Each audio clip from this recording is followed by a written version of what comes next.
और उसकी बीवी थी जुबैदा, बड़ी मोहब्बत करता था जुबैदा से हारून रशीद। मगर एक दिन बता क्या क्या बैठा मोहब्बत में, मोहब्बत में बीवी के सामने ये जुमला बोला कि मेरी बीवी तू अगर शाम तक सूरज गुरूब होने तक मेरी बादशाह से ना निकली तो तुझे तलाक। अब ये दौर तो था नहीं कि दिल्ली से प्लेन में जाओ, सऊदी पहुंच जाओ, पाकिस्तान पहुंच जाओ, श्रीलंका पहुंच जाओ, बांग्लादेश पहुंच जाओ, अमेरिका पहुंच जाओ, मसला हो ही जाएगा हल। ये उस वक्त का दौर है जब कोई ट्रेन और प्लेन, ऊंट थे, घोड़े थे, और उसकी हुकूमत इतनी लंबी चौड़ी थी कि अगर किसी रफ्तार, तेज रफ्तार घोड़े पे उसकी बीवी बैठती तो 2 दिन तक तो उसकी हुकूमत से नहीं निकलती। और क्या बैठा, तू अगर सूरज गुरूब होने तक मेरी बादशाह से ना निकली तो तुझे, अरे बोलो तो तुझे। और ये तलाक का भी बड़ा अजीब मसला भाई, जब तलाक देता तो पट्टा सोचता कुछ ना, सारे नेटवर्क उड़ जाए दिमाग के, और जब देता ना तो देता ही रहता है, फिर ना पता कोई लिमिट ही ना। और अल्लाह माफ करे, मैंने बचपन में सुना है, एक शख्स तलाक दे रहा था अपनी बीवी को, तो उसकी फुप्पो आगे तो कह रहा जा तुझे भी तलाक ले। मतलब सुन लो, तलाक फुप्पो को भी दे रहा, जो है उसे भी, जो भी आ रहा उसे, तू भी हट जा तुझे तलाक। और ईमानदारी से कहते कहते भूल जा। और जब देखा है ना, जब खुमार उतरा है ना, शैतान खोपड़ी से उतरा है, तो फिर सोचा यार ये क्या हो गया। फिर पूछेगा मौलाना मुशर्रफ से, हजरत मैं ऐसा कह थोड़ी कह रहे, चाह गुस्से में तो कह रही था, अच्छा बताओ तलाक क्या है। तलाक नबी ने फरमाया बंदूक की गोली है, और बंदूक की गोली प्यार में नहीं चलाई जाती है। प्यार में चलाई जाए बोलो, दुश्मनी में, गुस्से में तो मारी जाएगी गोली। नबी ने फरमाया बंदूक की गोली है, निकलेगी तो असर दिखाएगी। इसी तरीके से अगर लफ्ज़े तलाक बोलोगे तो बीवी पे असर जरूर होगा, बीवी पे असर जरूर होगा। अब जानते हो तलाक देता था और फिर मौलाना मुशर्रफ से पूछेगा तो कोई रास्ता निकाल दो, कुछ तो निकाल दो। मैं गुस्से में, मैं 3 बार ना कह रहा था, 2 बार कहा था, 1 बार कहा था, याद भी नहीं रहा। मेरी बीवी ने ना सुना। अबे यार कोई सुने मत सुने, जब तू कह रहा तो तलाक होगी। ये मसला आप भी सुन लियो, आप भी सुन लियो। बीवी का सुनना जरूरी, हाँ बीवी का सुनना जरूरी। तलाक अगर शोहर ने दे दी और बीवी ने ना सुनी तो भी तलाक हो जाएगी। हाँ अगर शोहर तलाक दे के इंकार करता है तो 2 गवाह चाहिए, तो 2 गवाह चाहिए कि किसके सामने तलाक दी है। बहरहाल तलाक दे दी, और तलाक देने के बाद फिर सोचा यार ये कैसे घर बिगड़ गया यार, अब कुछ तो हो। कोई मौलाना के पास जागा, अब अहले सुन्नत में तो यहाँ बात नहीं बनेगी तो वहाबियों में जाएगा, वहाँ बात ना बनेगी तो अहले हदीस में जाएगा, वहाँ बात ना बनेगी शिया हज़रात में। कहीं ना कहीं किसी मौलवी से ये मिल जाए कि तेरी तलाक ना हुई। ये होता है ना, ये होता है। इसी तरीके से हारून रशीद ने तलाक दे दी। क्या, अगर तू शाम तक मेरी मिल्कियत से, बादशाह से ना निकली तो तुझे। सारे मुफ्ती इकट्ठा हो गए, क्योंकि बादशाह का मैटर था ना। सारे आलिम, सारे मौलवी आए, कहा हुजूर ऐसे ऐसे कह दिया बादशाह ने, बताओ तलाक। तो सारे मौलवियों ने फतवा दे दिया तलाक हो जाएगी, या तो निकले और ना तो तलाक हो जाएगी। अब बिल्कुल शाम का वक्त था, जैसे जैसे शाम का वक्त आ रहा था वैसे वैसे दिल की धड़कनें बढ़ती जा रही हैं, क्योंकि हारून रशीद को मोहब्बत थी जुबैदा से, बेपना प्यार था। कह तो बैठा मगर अंजाम नहीं सोचा था। जानते हो मंडी वालों, सारे मौलवी मुफ्ती इकट्ठा हो गए, सबने एक ही जवाब दिया कि तलाक हो जाएगी। मगर एक बूढ़ा उस महफिल में बैठा था, उस बूढ़े ने सर उठाया और कहा बादशाह हारून रशीद, अगर तेरी बीवी को तेरे निकाह में कोई बचा सकता है तो एक वक्त का इमाम है जिसका नाम इमाम मोहम्मद है।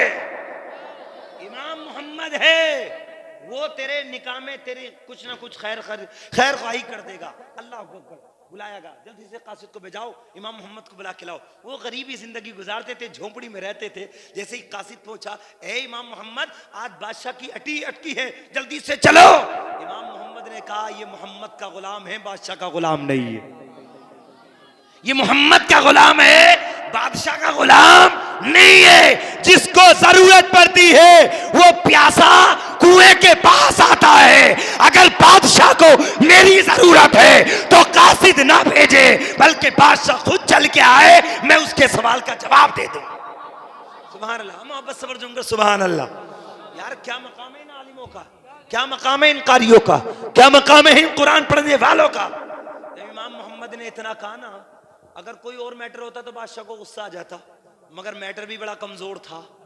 जैसे ही कासिद ने कहा ना ऐसे ऐसे, इमाम मोहम्मद फरमाते हैं कि वो खुद आए, अटकी थी ना, कहने लगा यार जुबैदा निकाह से निकल जाएंगी, आज तो जो कुछ कहेंगे वो करना ही पड़ेगा ना।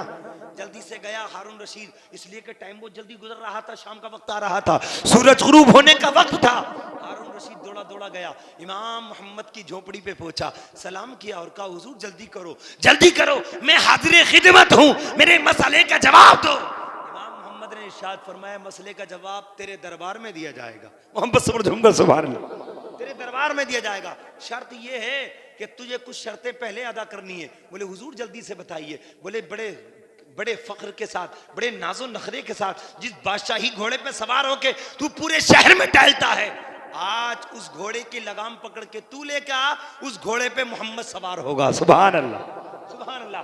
हारून रशीद जल्दी जल्दी गया, अपना शाही घोड़ा लाया, लगाम पकड़ के बादशाह आ रहा है। आज हारून रशीद घोड़ा लेके आ गया, इमाम मोहम्मद ने फरमाया जल्दी से मेरी झोपड़ी से अपने किले तक मखमल बिछवा दे। मोहब्बत समझ दूंगा, सुभान अल्लाह। मखमल बिछाई गई, घोड़े पे जब बैठे ना इमाम मोहम्मद आलिम दीन, जब बैठे, हारून रशीद के हाथ में लगाम है और आगाम हाँकते गुलाम की हैसियत से आगे आगे जा रहा है। इमाम मोहम्मद घोड़े पे सवार है। मोहब्बत से बढ़कर सुभान अल्लाह।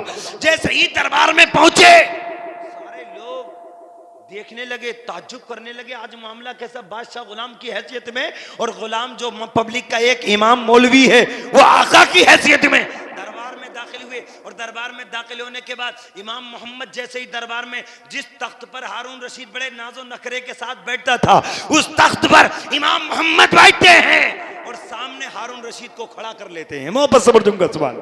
जब हारून रशीद खड़ा हुआ ना, कहा अब सवाल कर, क्या है सवाल तेरा? हारून रशीद कहा हुजूर बहुत जल्दी वक्त है, खत्म होने वाला है, मेरी बीवी निकाह से निकलने वाली है। आपने फरमाया घबरा नहीं, वक्त की नब्ज मोहम्मद के गुलामों के हाथ में होती है। मोहब्बत से बढ़कर सुभान अल्लाह। टेंशन मत ले, सवाल कर, सवाल क्या है? तूने क्या कहा था? सारी जनता बैठी है, उलमा बैठे हैं, मुफ्तियान इज़ाम बैठे हैं, बड़े बड़े वजीर बैठे हैं, बादशाह गुलाम की हैसियत से सामने खड़ा है। इमाम मोहम्मद तख्त पर बैठ के फरमाते हैं बता क्या कहा था तूने बीवी से? वो हारून रशीद बोला मैंने कहा था कि मेरी बीवी जुबैदा, अगर तू शाम को सूरज गुरूब होने से पहले पहले मेरी मिल्कियत से ना निकली तो तुझे तलाक है। इमाम मोहम्मद मुस्कुराए, कहा हुजूर आप मुस्कुरा रहे हैं, मेरी जान पे बनी है। आपने फरमाया मसला हल्का है इसलिए मुस्कुरा रहा हूं। सुभान अल्लाह, मसला हल्का है इसलिए मुस्कुरा रहा हूं। हुजूर मसला हल्का है, सारे मुफ्तियों ने तो फतवा दे दिया, कहा ये इनकी सोच है, मेरी अपनी सोच है। सुभान अल्लाह, ये इनकी सोच है, ये मेरी सोच है। अब रुके रहे, इंतजार करते रहे, इमाम मोहम्मद आज क्या जवाब देंगे? हारून रशीद मुंतजिर खड़ा है, इंतजार में खड़ा है, जल्दी कीजिए। आपने फरमाया तेरे सवाल का जवाब तो बिल्कुल दे दूंगा, मगर ये बता जब तेरा सवाल मिल जाएगा तो उससे पहले तू कुछ दे सकता है? कहा हुजूर जो आप मांगो वो दे सकता हूं। इमाम मोहम्मद ने फरमाया जो तेरी हुकूमत है वो सब मेरे नाम कर दे। मोहब्बत समझ जाऊंगा सुभान अल्लाह। वो मेरे जो तेरी हुकूमत है वो मेरे नाम कर दे। मसला यहां भी निकल सकता था, मगर इमाम मोहम्मद ने ये मसला नहीं निकाला जो आप सोच रहे हैं। मैंने भी यही सोचा था पढ़ते वक्त, ये मसला नहीं निकाला, उसकी हुकूमत अपने नाम करके आपने फरमाया अब बता क्या कहा था? क्या कहा था? कहा हुजूर मैंने ये कहा था सूरज गुरूब होने से पहले पहले मेरी मिल्कियत से निकल गई तो तुझे तलाक नहीं है, और ना निकली तो तुझे तलाक। इमाम मोहम्मद ने फरमाया तेरी हुकूमत कहां तक है? 1000 किलोमीटर दाएं हैं, बाएं हैं, आगे पीछे, पूरे बहुत से हिस्से में मेरी हुकूमत है। मेरी बीवी सूरज गुरूब होने से पहले पहले मिल्कियत से नहीं निकल सकती। इमाम मोहम्मद ने इरशाद फरमाया हारून रशीद अपनी बीवी को अल्लाह के घर मस्जिद में भेज दे, इसलिए कि तेरी हुकूमत पूरी दुनिया में हो सकती है, अल्लाह के घर में किसी की हुकूमत नहीं हो। नारे तकबीर, नारे रिसालत, उलमा अहले सुन्नत, मजहब इस्लाम। मोहब्बत से बोल सुभान अल्लाह। तलब के बोलो या रसूल अल्लाह। आपने फरमाया तेरी हुकूमत दुनिया के चप्पे चप्पे में हो सकती है, मगर अल्लाह के घर में किसी की हुकूमत नहीं होती है। अल्लाह के घर में अल्लाह की हुकूमत है।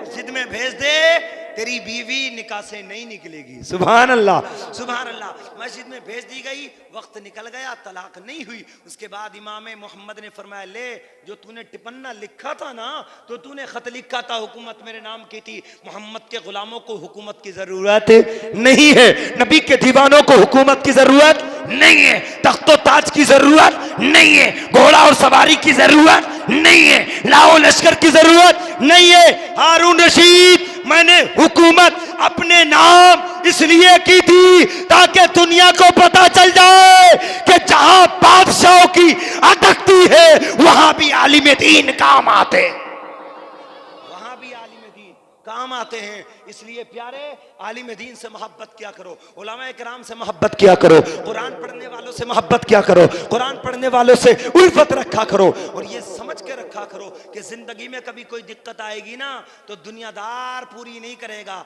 मदीने के ताजदार का गुलाम तुम्हारी जरूरतों को पूरा करेगा। इसलिए मोहब्बत के साथ आप इस बात पर बिल्कुल मुत्तफिक रहें कि कुरान पढ़ने वालों से मोहब्बत करें, कुरान की तालीम से मोहब्बत करें, क्योंकि वक्त बहुत हो गया है और हजरत ने मुझे इशारा भी कर दिया, मगर मैं एक कीमती पैगाम देने की जरूर कोशिश करूंगा और वो देकर रहूंगा। मोहब्बत से हाथ उठा के बोलो झूम कर सुभान अल्लाह, तड़प के बोलो या रसूल अल्लाह।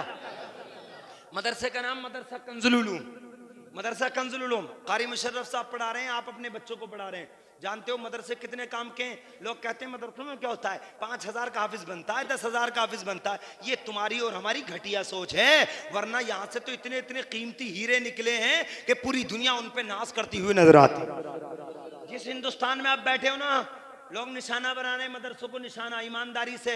जब अंग्रेजों की हुकूमत थी ना इस हिंदुस्तान में, तो सबसे पहले अंग्रेजों के खिलाफ अगर किसी ने फतवा जारी किया था तो मदरसे के तालिब इल्म अल्लामा फजल हक खैराबादी ने जिहाद का फतवा जारी किया।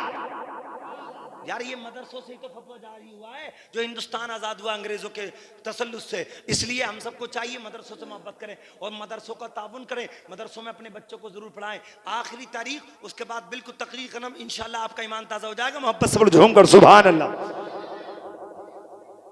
रब के बोले या रसूल अल्लाह, मोहब्बत से झूम कर सुभान अल्लाह। जानते हो ईमानदारी से आप सोचें, और ईमानदारी से ये सारी तालीम जो मिलती है वो मदरसों से मिलती है। अल्लाह एक है तो ये तालीम मदरसे की, रसूलुल्लाह अल्लाह के नबी हैं, ये तालीम मदरसे की, नबी के असहाब नबी के यार हैं, ये तालीम मदरसों की, नबी की अहले बैत नबी की नस्ल है, इनसे मोहब्बत जरूरी है, ये पैगाम भी मदरसों का। अरे बोलो ये पैगाम भी मदरसों का। और ईमानदारी से एक शेर तो आला हज़रत का बड़ा मशहूर हुआ, और आला हज़रत का शेर बड़ा मशहूर हुआ। मैं तो ये कहता हूँ यार, आला हज़रत से तुम मोहब्बत ना करते हो मत करो, मगर एक शेर के बदले ही कर लो। आला ने जो शेर लिखा, तेरी नस्ल पाक में है बच्चा बच्चा नूर का। यार हम तारीफ करें, हम तारीफ करें इमाम हसन, इमाम हुसैन, हजरत अलीजुल मुर्तज़ा दामाद मुस्तफ़ा, हम तारीफ करें खातून जन्नत की, हम तारीफ करें इमाम मूसा काजिम की, हम तारीफ करें सैयदना इमाम जाफर सादिक की, हम तारीफ करें इमाम ज़ैनुल आबिदीन की, हम तारीफ करें इमाम कासिम की, हम तारीफ करें हजरत अब्बास की। हम एक एक करके तारीफ पूरी नहीं कर सकते। आला हजरत ने एक शेर में कयामत तक जितने भी अहले बैत में पैदा होने वाले फरजंदान है सबकी तारीफ एक शेर में कर दी कि तेरी नस्ल पाक में है बच्चा बच्चा नूर का, तू है ऐने नूर, तेरा सब घराना नूर। तेरा नारे तकबीर, नारे रिसालत, फैज़ाने आले रसूल, फैज़ाने आले रसूल, नारे तकबीर, नारे गौसियत। जब अहले बैत का जिक्र छिड़ गया तो एक बात और सुन लो, हो सकता है आपके लिए नई हो, मगर इंशाल्लाह कोई तोड़ पेश नहीं कर सकता है। इंशाल्लाह जिम्मेदारी के साथ बोल रहा हूँ, मोहब्बत से झूम कर सुभान अल्लाह। अच्छा एक बात बताओ, खाने काबा में नबी की नबुव्वत के ऐलान से पहले बुत थे कि नहीं? खाने काबा में 360 बुत थे। कितने? 360। सारे बुत जो नीचे नीचे थे नबी ने सब गिरा दिए। एक बुत था जो सबसे बड़ा था, वो खाने काबा में ऊंची जगह था। मेरे आका ने फरमाया, आईना अली, अली कहाँ है? अली हाजिर खिदमत। या रसूलल्लाह मैं हाजिर हूं। आका ने फरमाया, अली मैं बैठ जाता हूं, तुम मेरे कांधे पे सवार हो जाओ। सुभान अल्लाह। तुम मेरे कांधे पे। जुमला कैच करना, और मैं ईमानदारी से सच्ची बात बता रहा हूं, आपके जहनों का इम्तिहान लेना चाहता हूं, बिल्कुल हकीकत पे आप, क्योंकि हम अहले बैत के भी वफादार हैं और सहाबाए पाक के भी वफादार हैं। हमारे पास कोई ऐसी तराजू नहीं है जो उसमें हम तोलें। एक बात याद रखो, तराजू चाहिए तोलने के लिए उसे जिसके पास इतना इल्म हो। यार फर्स्ट क्लास का बच्चा हाई स्कूल वाले का इम्तिहान कैसे ले सकता है? सोचो ना यार, ये जो खिचड़ी पका रखी है लोगों ने कि वो ऐसे थे, वो ऐसे नहीं थे, ऐसे थे, ऐसे नहीं थे। यार तू था क्या जब? अरे बोलो, या तो सहाबा से ज्यादा तेरे पास इल्म होगा कि तेरे पास तराजू है कि वो इतने नहीं थे, इतने थे। हम तो सिर्फ इतना मानते हैं सबसे बड़ा अल्लाह है, अल्लाह के बाद रसूलुल्लाह है, और रसूलुल्लाह जिससे मोहब्बत करते हैं हम उससे मोहब्बत जरूर करते हैं। नबी ने फरमाया अली बैठ जाओ मेरे कांधे पे। जुमला कैच करना। अली ने कहा या रसूल अल्लाह दुनिया क्या कहेगी, आका नीचे गुलाम ऊपर, आका गुलाम ऊपर और आका नीचे। या रसूल अल्लाह मैं बैठ जाता हूं, आप मेरे कांधे पे सवार हो जाओ। नबी ने फरमाया अली तुम नबुव्वत का बोझ नहीं उठा सकते, नबुव्वत का बोझ नहीं उठा सकते, ठहरो तुम ही बैठो मेरे आका। अच्छा एक बात बताओ मंडी वालों, जो मेरे मुस्तफा जमीन पे चल के चांद के 2 टुकड़े इशारे से कर सकते हैं, तो क्या वो बुत ना गिरा सकते थे? बोलो यार, अरे गिरा सकते थे ना, गिरा सकते थे। नबी इशारा कर देते बुत नीचे। जो आसमान के चांद के 2 टुकड़े कर दे नबी, सूरज को वापस बुला ले नबी, तो क्या बुत नहीं आ सकता था? मगर सुनो हिकमत है मेरे आका की। आका ने फरमाया अली बैठो, कांधे पे सवार हो जाओ। अली सवार हो गए, आका ने उठा लिया, अली ने बुबुत नीचे गिरा दिया। आका ने फरमाया अली कहां तक पहुंच गए? मोहब्बत से जमकर सुभान अल्लाह। अली कहां तक पहुंच गए? अली अर्ज करते हैं या रसूल अल्लाह अगर आप हुक्म दे दे तो अर्श आजम का पाया पकड़ के नीचे खींच लूंगा। सुभान अल्लाह, सुभान अल्लाह।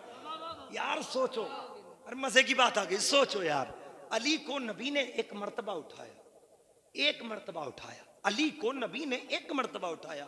इतनी पावर, इतनी शान, इतना मकाम कि अर्शे आजम का पाया पकड़ के खींच लाए। वारे हुसैन तेरी अजमत को सलाम, वारे हुसैन तेरे मुकद्दर को सलाम। अली को तो एक मर्तबा उठाया था, तुम्हें तो हजारों मर्तबा उठाया।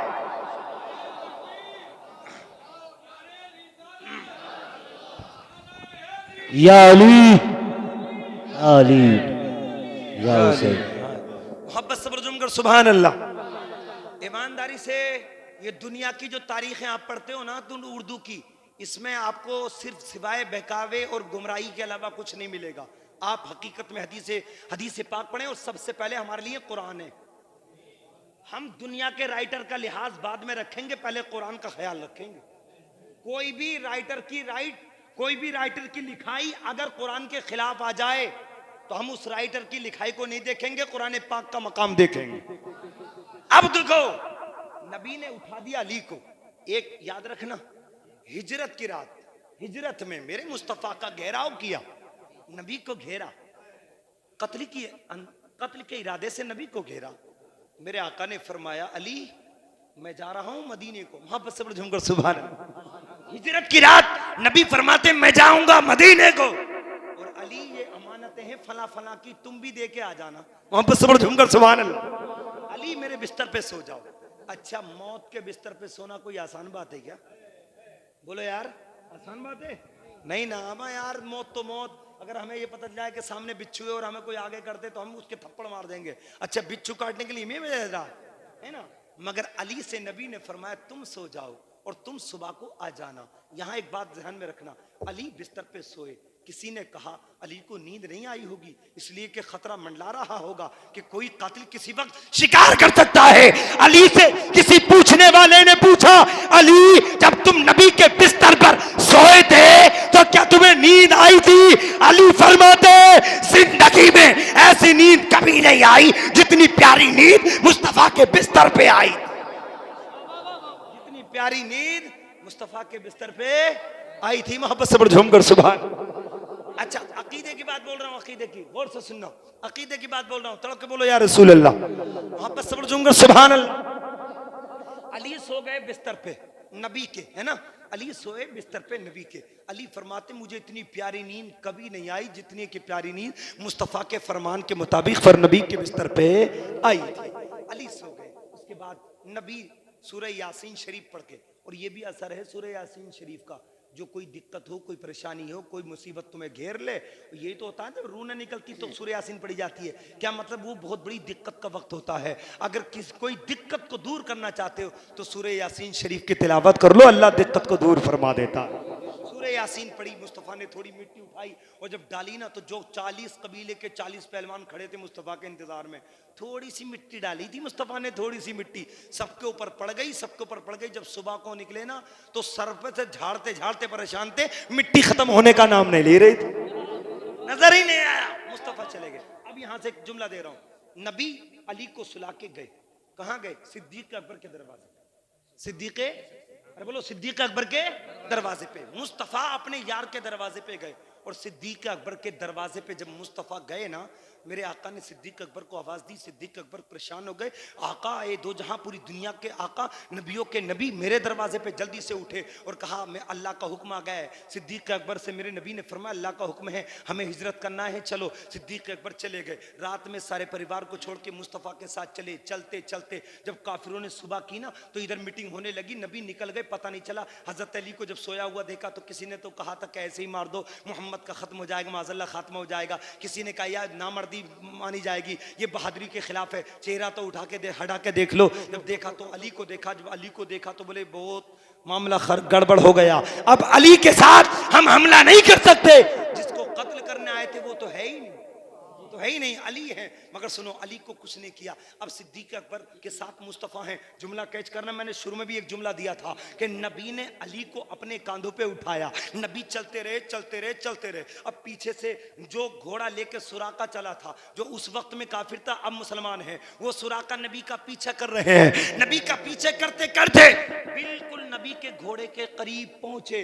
मेरे आका ने जमीन को हुक्म दिया, ए जमीन, मुस्तफ़ा का हुक्म है, इसकी टांगों को पकड़ ले। मोहब्बत से झूमकर सुभान। नबी ने कहा तो टांगे पकड़ ली, खिसक गई टांगे सुराका की, वो दब गया, फिर रोने लगा। नबी ने कह दिया छोड़ दे, जमीन ने छोड़ दिया, फिर पीछे भागा।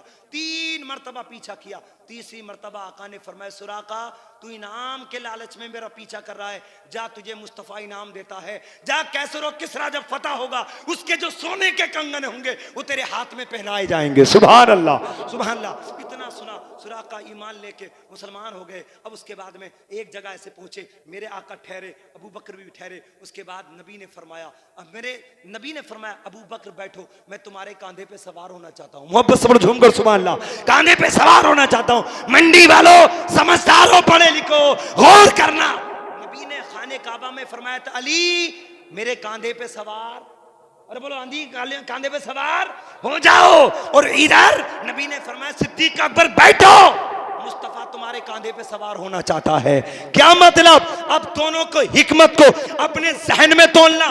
काने काबा में अली को उठाया, क्या मतलब, सिद्दीक के अकबर के कांधों पे बैठे, क्या मतलब, दो बातें, दो मतलब। पहला तो मतलब ये, अली को कांधे पे उठा के नबी ने ये बता दिया कि जिसको नबी उठा दे उसे कोई गिरा नहीं सकता है, नबी जिसे ऊंचा कर दे उसे कोई नीचा नहीं कर सकता है। और सिद्दीक अकबर के कांधों पे सवार होके नबी ने इशारा फरमा दिया कि मेरे बाद अगर कोई खलीफा बनेगा तो वो सिद्दीक अकबर बने।